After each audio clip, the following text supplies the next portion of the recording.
Yo, salut à toutes, salut à tous, c'est Authentique, j'espère que vous allez bien. Dernière vidéo de l'année oblige, on va faire le meilleur de 2022. J'ai sélectionné dans la même vidéo 15 mangas pour 3 catégories différentes, les meilleurs one-shot, les meilleurs tomes 1 et les meilleures séries qui se sont terminées dans l'année.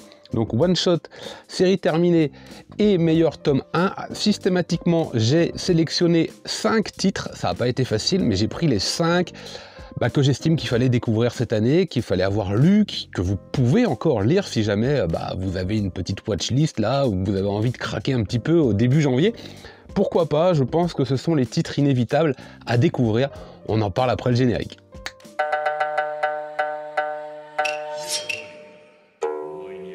Alors comme ça en 3 parties, bien sûr, vous pouvez utiliser le chapitrage pour aller directement à la section qui vous intéresse. Moi je les ai mises dans l'ordre, comme ça venait en fait, il n'y a pas vraiment de préférence, mais on va démarrer par les 5 one-shots que je pense qu'il fallait lire et découvrir cette année.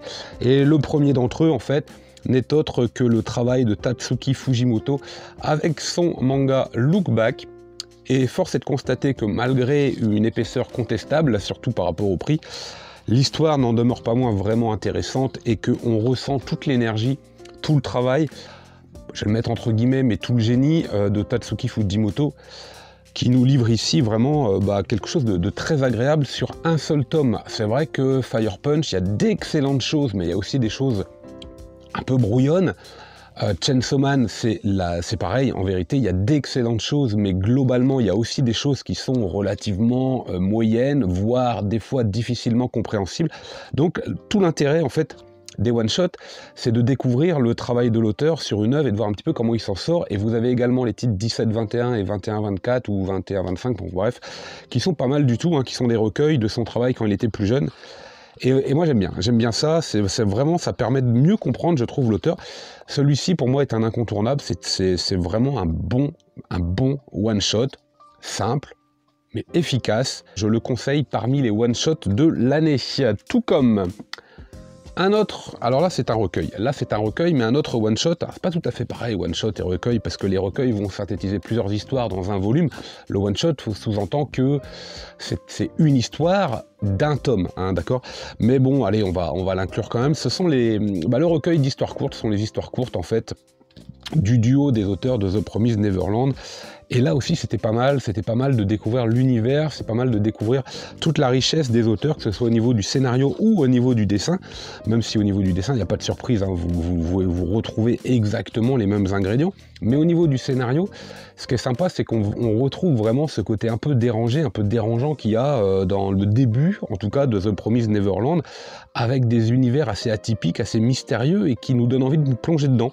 Et là, c'est le cas systématiquement, il y a de très bonnes histoires, et on a envie vraiment, on se laisse volontiers absorbé par l'univers, et j'ai beaucoup apprécié la découverte et la lecture de ce titre, comme un complément, en fait, vraiment, à The Promised Neverland. En plus, vous avez un petit final, méfiez-vous. Méfiez-vous si vous n'avez pas lu The Promised Neverland, parce que vous avez un chapitre consacré justement à cette série. N'allez pas le lire. Ça, c'est le danger. En plus, il n'y a aucun avertissement. Vraiment, n'allez pas le lire. Moi, j'aurais aimé avoir une pleine page noire écrite en gros, attention, enfin quelque chose comme ça, parce que là, ça va vous spoiler et que ce serait du gros gâchis. Sinon, ce recueil, d'une part en complément à la série, ça c'est sûr, et d'autre part pour découvrir un peu le travail si vous ne connaissez pas encore ces auteurs. Voilà, très sympa, le recueil d'histoires courtes par les auteurs de The Promised Neverland. Ensuite, on pourrait parler d'un travail d'auteur, peut-être plus. Là aussi je le mets entre guillemets, je trouve que ça ne veut pas dire grand chose. Akane Torike, et sans préambule, dans une édition rigide. Alors je voulais le mettre parce que je trouve que c'est une auteure qui gagne à être découverte, qui gagne à être connue, et ce titre est assez atypique. On a un travail là d'esquisse, avec tout ce qu'il y a d'onérique, de poésie, de social également, de remise en question. Il y a toujours des thèmes qui sont abordés, comme la solitude, l'amour, un peu la dépression chez cet auteur, le côté splint, le côté adolescent, le côté découverte. Enfin, il y a énormément de choses qui sont mises en avant dans ces différents mangas, la violence faite aux femmes dans On prend au silence, le deuil également dans Saturn Return, et sans préambule en fait nous donne un aperçu de ce qu'elle est capable de faire avec un crayonné, des dessins qui sont pas toujours finis, voilà, on a l'impression qu'on est encore hop, sur quelque chose qui aurait besoin d'être fini, et puis finalement, ça marche très bien en fait. Ça marche très bien, on ressent la poésie, on ressent la sensibilité de l'auteur et de son travail en fait dans cette œuvre. Donc je tenais à le placer parmi les one-shots à découvrir. On va continuer avec du maître de l'horreur et Junji Ito. Alors forcément, j'ai craqué, j'ai adoré parce que j'ai été surpris en plus par la qualité du titre. Je m'attendais à quelque chose de plus répétitif, que quelque chose dont j'avais déjà lu les histoires, et en fait c'est pas le cas. C'est pas le cas, ça a été un manga pour 95% de sa lecture originale, dans le sens où je connaissais pas les histoires, et je parle de Soichi qui en plus avec sa cover spéciale France a une plus-value évidente. C'était vraiment très bon. Et Soichi a la particularité d'être tourné et d'être centralisé autour d'un seul personnage, donc Soichi de la part de Junji Ito, ce qui est plutôt rare en vérité.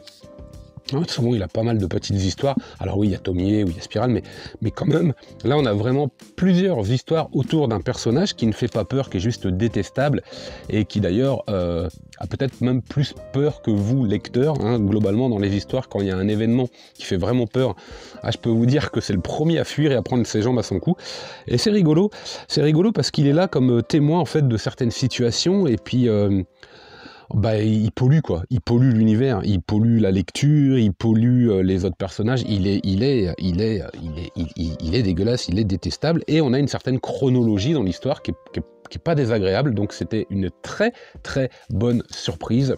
Je peux aisément conseiller Soichi comme porte d'entrée à Junji Ito, et en tout cas comme one shot. Alors c'est pareil, c'est une sorte de recueil de plusieurs histoires autour de Soichi, c'est pas tout à fait un one shot, mais quand même, parmi les tomes uniques à lire en 2022, il en fait partie, mais très facilement. Et le dernier, je me suis régalé. Je me suis régalé, c'est tout à fait le genre de manga que j'adore, et là aussi je vous conseille si vous pouvez mettre la main dessus. Alors c'était dans un coffret, là je n'ai qu'un seul volume parce que c'est celui que j'ai vraiment aimé, Under Execution, Under Jailbreak, dans le coffret Bizarre Adventure par Hirohiko Araki, bien sûr, que voici avec une cover excellente. Alors là on a plusieurs histoires également, et vous allez vous régaler. Vous allez vous régaler parce que en fait vous allez d'abord, l'édition elle est très très bonne, hein, on est en une espèce de papier glacé, là c'est vraiment très agréable.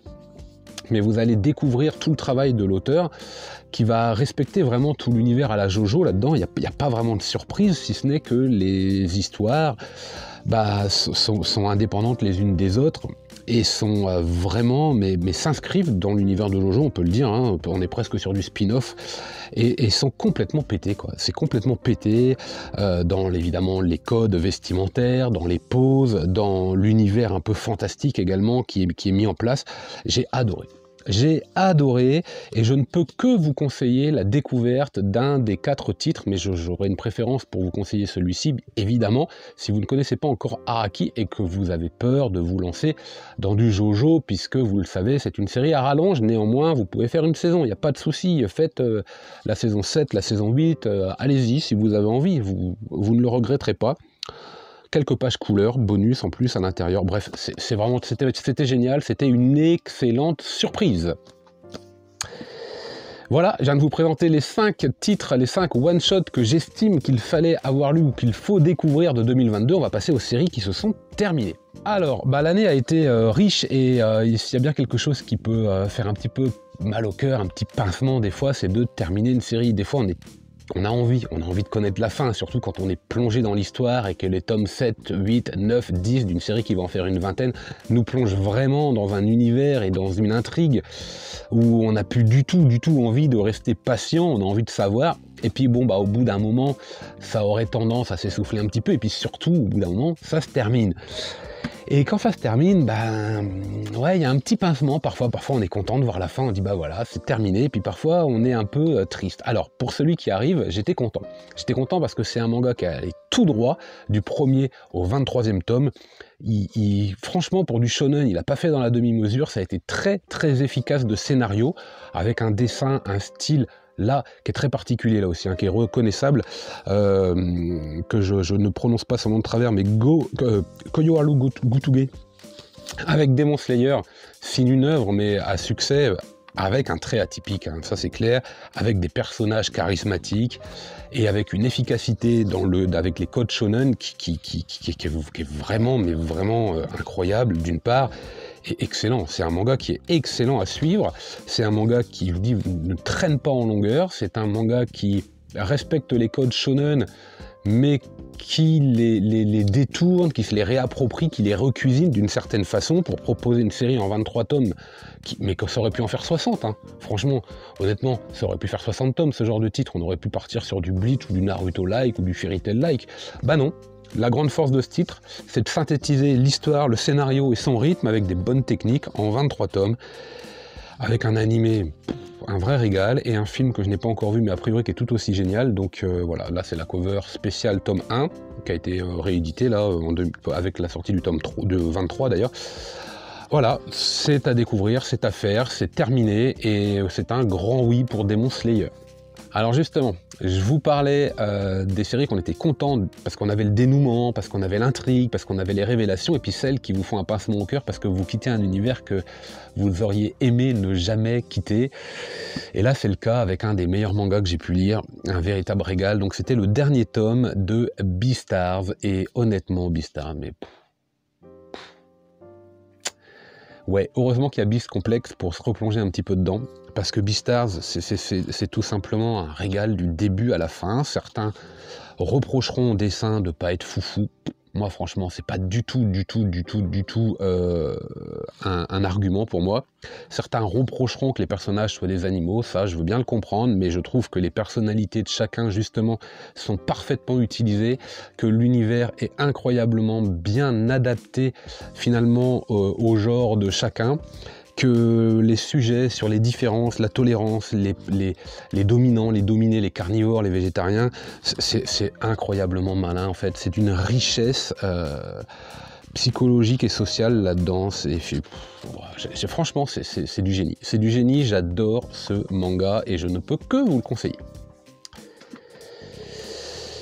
Et là c'est pareil. Là c'est pareil, vous avez un final, peut-être le meilleur final de manga que j'ai jamais lu, parce que c'est pas forcément la grande force des mangas d'avoir une bonne fin, faut le dire. Hein. En général, on est plutôt déçu, ou on a une fin. La fin de Demon Slayer, la petite partie qu'il y a après, pour ceux qui savent, c'est inutile par exemple, c'est naze. Moi j'ai trouvé ça mais naze. Alors ça fait encore un peu plus, oui, pour les super fans, là ça s'arrête jamais, mais non, mais ça ne sert à rien. Franchement, ça sert à rien.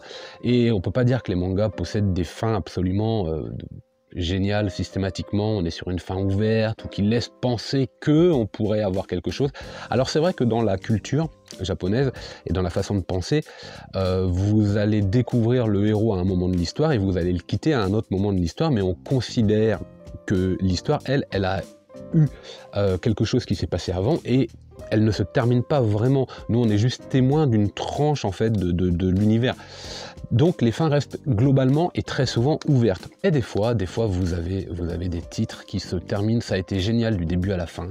Et alors la fin était encore meilleure que ce que j'aurais pu penser. Et là je parle de Peleliu.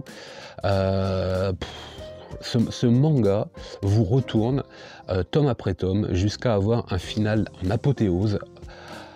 Mais voilà, la meilleure fin de 2022, je pense que c'est pour ce manga, je pense qu'il est à lire absolument et je pense que c'est peut-être la meilleure fin, tout manga confondu, que j'ai pu lire jusqu'à maintenant. Ouais, alors faut aimer la guerre du Pacifique bien sûr, hein, ce sont des thèmes, et puis il faut aimer ce petit côté chibi un peu décalé justement qui va renforcer toute la violence de la situation et des événements, mais c'est incroyable, génial.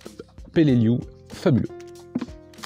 Parmi les mangas qui se sont terminés, vous avez aussi des titres que vous n'avez pas envie de quitter. D'ailleurs, j'ai pas tout à fait fini de le lire, je peux vous l'avouer, mais c'est absolument savoureux, systématiquement, c'est frais, c'est tendre, c'est unique, c'est authentique, j'ai envie de dire. Les relations humaines sont simples, elles sont vraies, elles sont véritables. La vie est pas facile et elle va être faite de difficultés, de petits plaisirs. Voilà, toute la notion de travail, de sincérité dans les échanges.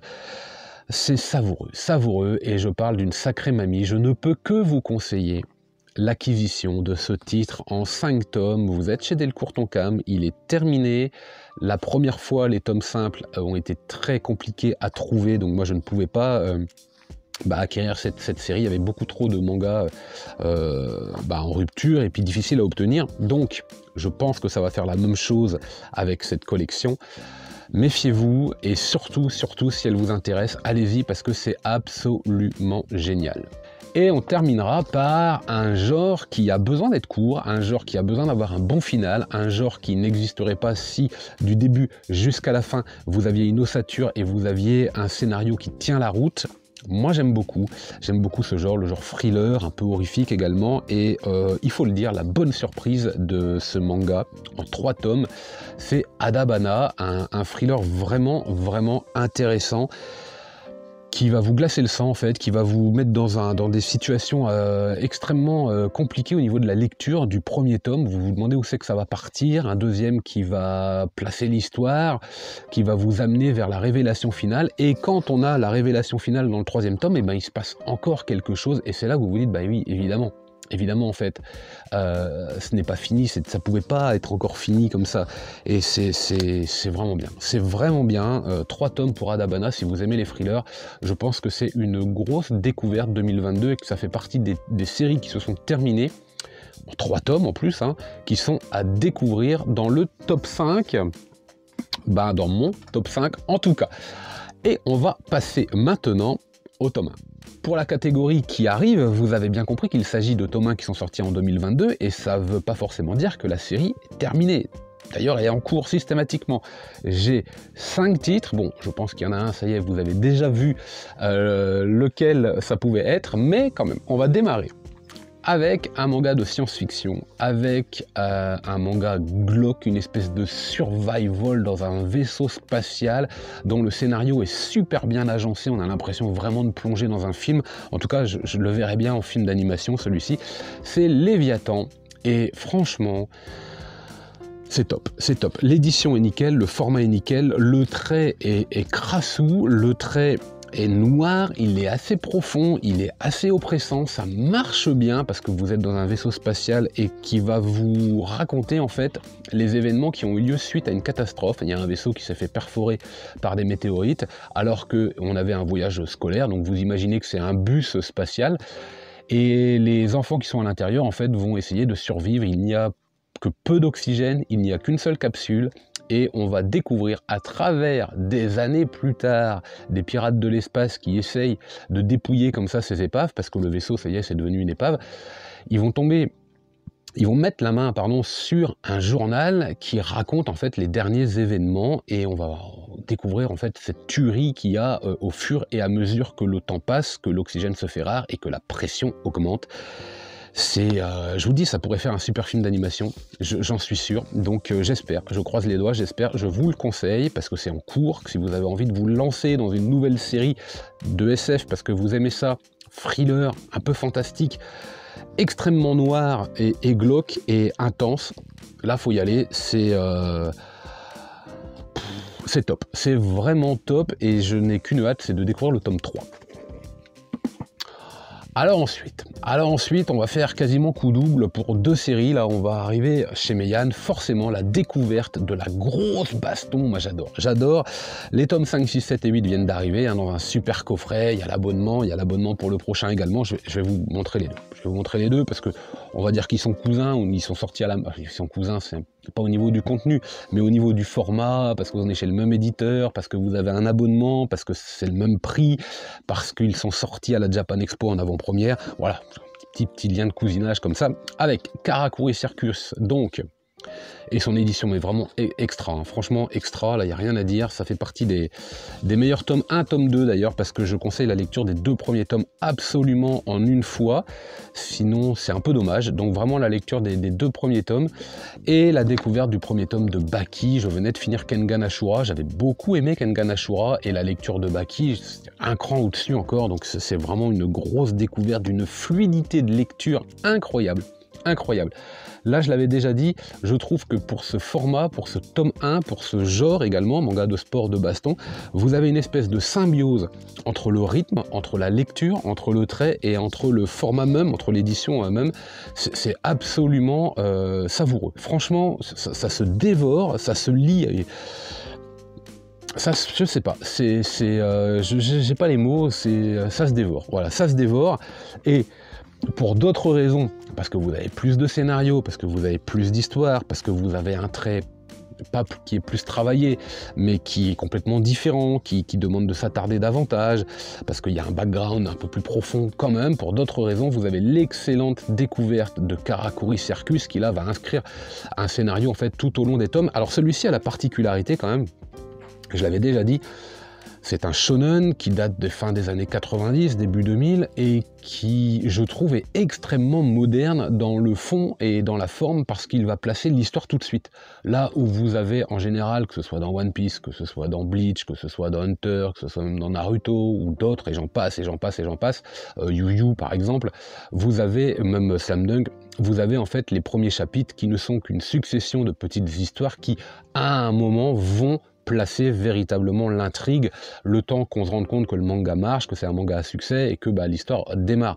Alors on dit oh non, Oichiro Oda il avait pensé à son... Non, les premiers chapitres de One Piece en fait se superposent les uns aux autres, certains vous pourriez les interchanger, ça change pas grand chose. Là vous avez un vrai travail scénaristique en fait, et dès le départ, bah, ça démarre, l'histoire elle est lancée quoi.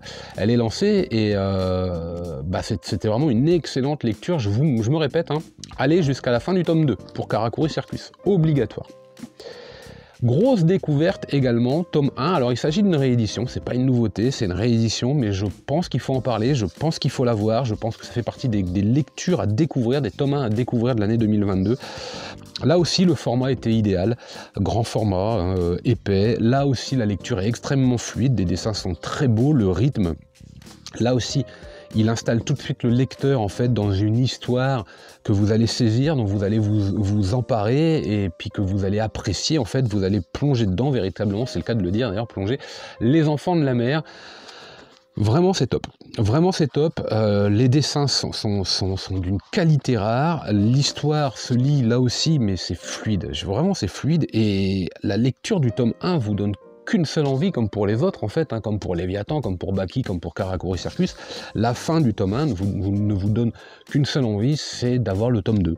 Et ça, bah, ce sont des qualités pour un manga, c'est ce qu'on demande en fait, hein, c'est ce qu'on demande de plus en plus. Moi je sais que quand je lis un tome 1, c'est est-ce que j'ai envie de lire le tome 2? Vraiment, ça fait partie des critères pour continuer ou non la série. Est-ce que j'ai envie de lire le tome 2? Et si la réponse n'est pas un oui évident, alors je passe mon chemin.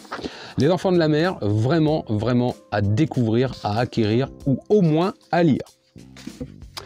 Et puis on va terminer par un manga d'un format unique, hein, on est quasiment sur du format BD rigide, on va reprendre l'univers de la Seconde Guerre mondiale et honnêtement, j'avais qu'une seule envie, c'était de découvrir cet auteur, la Sakaguchi, de redécouvrir cet auteur, mais de le découvrir à travers une œuvre que je n'avais jamais lue encore. Et donc Fleur de Pierre, ça y est, vous m'avez, je pense que vous l'avez compris, dans une édition, alors certes onéreuse, mais par rapport au format, par rapport à ce qui est proposé, par rapport au contenu, finalement, qui vaut son prix, hein, tout simplement. Donc vous avez pas mal de contenu, préambule, préface, un petit peu d'historique, des cartes, quelques pages couleurs. Vraiment une édition sublime en fait, qui va forcément là aussi vous donner le regret de ne pas avoir le tome 2 sous la main et de devoir patienter, parce que quand vous avez fini le manga, honnêtement, bah vous l'avez fini quoi. Ça va pas du tout, vous avez envie de lire la suite. La particularité de Fleur de Pierre, donc Sakaguchi chez Revival, c'est que Sakaguchi en 2023, on va le voir arriver également avec Ikkyu a priori, et puis alors je croise les doigts pour du version moi aussi, parce que j'aimerais beaucoup lire version, ou redécouvrir version et aller jusqu'au bout de l'histoire, voir si c'était vraiment aussi bien que dans mes souvenirs. La particularité de Fleur de Pierre, c'est que vous avez un manga qui est vraiment typique des années 90, avec un petit peu de Tezuka, avec un petit peu d'Urasawa également dans la construction du scénario. On sent toutes les influences, hein, et puis toute la capacité également de l'auteur de proposer une œuvre dangereuse, c'est la guerre, dangereuse, mais également poétique par moments, et puis réaliste en fait, avec ce côté implacable en fait du scénario, puisque quand vous allez faire un manga comme ça sur des faits historiques, vous pouvez évidemment slalomer et agencer votre histoire comme vous le voulez, mais vous êtes dépendant de l'histoire en elle-même, donc vous pouvez pas tricher. Et je trouve que l'agencement en fait, c'est vraiment bon. On passe un très bon moment de lecture et c'était une grosse découverte, un réel plaisir de lire et de découvrir Fleur de Pierre de Sakaguchi. Voilà pour les 5 tomes 1 que je conseille absolument cette année. Bah écoutez, voilà, c'est la fin de cette vidéo, c'est la dernière vidéo de 2022. Je vous donne rendez-vous mardi prochain pour le premier manga vorace, avec pas mal d'excellents titres, il faut bien le dire. Et en attendant, excellent week-end, lisez plein de mangas, et moi je vous dis...